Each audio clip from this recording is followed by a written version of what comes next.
ഒരിടവേളയ്ക്ക് ശേഷം ആമ്പല്ലൂരിൽ വീണ്ടും വൻ ഗതാഗതക്കുരുക്ക്. ദേശീയപാതയിൽ അടിപ്പാത നിർമ്മാണം നടക്കുന്നിടത്തെ സർവീസ് റോഡിൽ ടാറിംഗ് പൊളിഞ്ഞു രൂപപ്പെട്ട കുഴികളാണ് ഗതാഗതക്കുരുക്കിന് കാരണമെന്നാണ് നാട്ടുകാരുടെ ആരോപണം. അടിപ്പാത നിർമ്മാണം നടക്കുന്നതുകൊണ്ട് തന്നെ ദേശീയപാതയോട് ചേർന്ന സർവീസ് റോഡിനെ ആശ്രയിച്ചാണ് ആയിരക്കണക്കിന് വാഹനങ്ങൾ ദിനേന കടന്നുപോകുന്നത്. എന്നാൽ ഈയിടെ രൂപപ്പെട്ട കുഴികളും ഇടുങ്ങിയ റോഡും ഇവിടെ വാഹനങ്ങൾ കുരുക്കിൽപ്പെടാൻ ഇടയാക്കുന്നു. സർവീസ് റോഡിലെ വാഹനക്കുരുക്ക് ഇതിലെ കടന്നുപോകുന്ന ആംബുലൻസുകളെ അടക്കം ബാധിക്കുന്നു.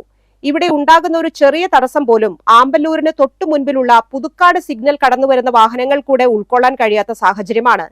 ഇതിനിടെ ചെറുതും വലുതുമായ വാഹന അപകടങ്ങളും ദിനം പ്രതി നടക്കുന്നുണ്ട്. ഏറെ അകലെയല്ലാത്ത മഴക്കാലം കൂടെ കനക്കുന്നതിന് മുൻപ് തന്നെ എത്രയും പെട്ടെന്ന് ഇതിനൊരു പരിഹാരം കാണണമെന്ന് നാട്ടുകാർ ആവശ്യപ്പെടുന്നു.